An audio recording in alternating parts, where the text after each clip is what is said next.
Silaturahmi kepada komunitas beragama di sini yang ada dalam tempat sangat menarik ini dan sangat luar biasa. Itu adalah satu tempat di mana tiga tempat ibadah bisa ada di satu lokasi bersama-sama. Ya, akan berkumpul di kota Ciamis ini, dan di sini kita temukan sebuah masjid, sebuah gereja, dan satu kelenteng dan makin. Jadi ya memang penting kita harus ingat kalau kita mau maju sebagai negara, yang jadi fondasi adalah stabilitas. Stabilitas itu ada stabilitas politik, stabilitas antar suku, agama, dan ras. Dan itu adalah dasar. Tanpa itu, apapun yang kita lakukan akan sulit sekali kita kembangkan. Jadi ini penting sekali, kita harus ingat. Dan ini adalah contoh bagaimana kita bisa melihat itu di negara kita tercinta, karena kita memang tentu sebagai negara Pancasila kita ketahui dan kita menyadari bahwasanya kita adalah bangsa yang sangat beragam, dan oleh karena itu kita harus justru mensyukuri keberagaman itu karena kita mampu hidup bersama dalam damai.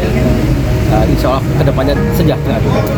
Jadi selain dari itu tentu saya juga memaknai diri dengan apa yang saya maksudkan. Kalau saya insya Allah dikasih kesempatan untuk menjadi gubernur, nanti saya akan menyagup, dan dalam hal itu saya akan apa yang saya lakukan, mau diperbanyak, memaksimalkan lapangan pekerjaan, mau juga pendidikan diperbaiki sehingga lebih nyambung dengan pekerjaan yang yang akan ada di pasar.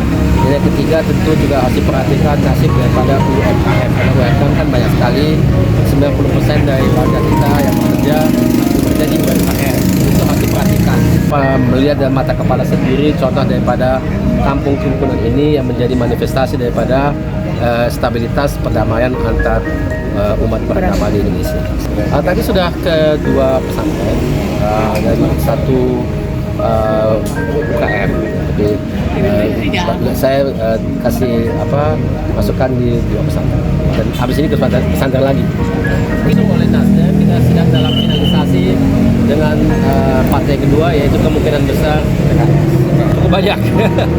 Tapi ya saya udah ke Garut tentunya, Tasikmalaya, Sukabumi, Karawang, Bekasi, Bogor, Cibinong, Cirebon, besok saya ke Cianjur, tentu Bandung, Bandung Raya, Cimahi, dan banyak sekali.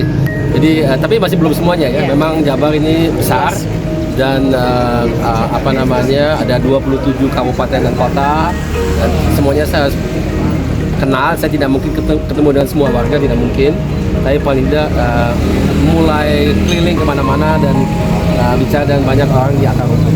Memang punya potensi di beberapa bidang, diantaranya di bidang pertanian. Sebenarnya tentu saja iklimnya kan sangat mendukung karena ada untuk hortikultura misalnya, tapi juga untuk padi. Selain dari itu kita jangan lupa sebagai peringatan Jembo itu juga potensi untuk energi terbarukan. Seperti kita lihat misalnya di Kabupaten Garut ada PLTB atau itu panas bumi ya, PB panas bumi, dan itu cukup besar. Dan tentu yang juga harus kita perhatikan misalnya pariwisata. Memang alam di Periangan Timur itu sangat indah, baik di pedalaman atau di pegunungan, tapi juga di pesisir ya. Ada bagian misalnya di Pangandaran, pesisir selatan itu masih banyak potensi yang harus kita garap, harus kita maksimalkan dari segi pariwisata. Kira-kira kalau dijodohkan ini pilihan yang tepat untuk mendampingi siapa?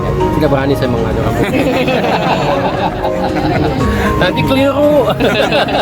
Tapi sejauh ini udah mau ada kandidat ke situ gitu. Sudah ada dong pembicaraan, tapi nanti diumumkan kalau sudah jadi. Kalau untuk ciri-cirinya, apa? Ciri-cirinya apa? Yang penting harus cocok. Cocok, dan ya memang itu kan ditentukan oleh satu diskusi bersama gitu ya. Tapi tentu dari partai yang pengusung juga. Jadi saya diusung oleh Nasdem. Dari kalau seandainya insya Allah jadi dengan PKS, mereka yang mengusung ya. Tapi mungkin mereka kasih pilihan 1, 2, atau 3 gitu ya. Nanti kita lihat yang mana. Tentunya kita terbuka dengan yang lain juga dari Nasdem. Tapi kalau kita perbandingkan status pembicaraan Nasdem dengan partai lain, kalau dengan PKS sudah ada kesepakatan tertulis, kalau yang lain belum ada yang tertulis. Kesepakatan mungkin ada tapi hanya lisan.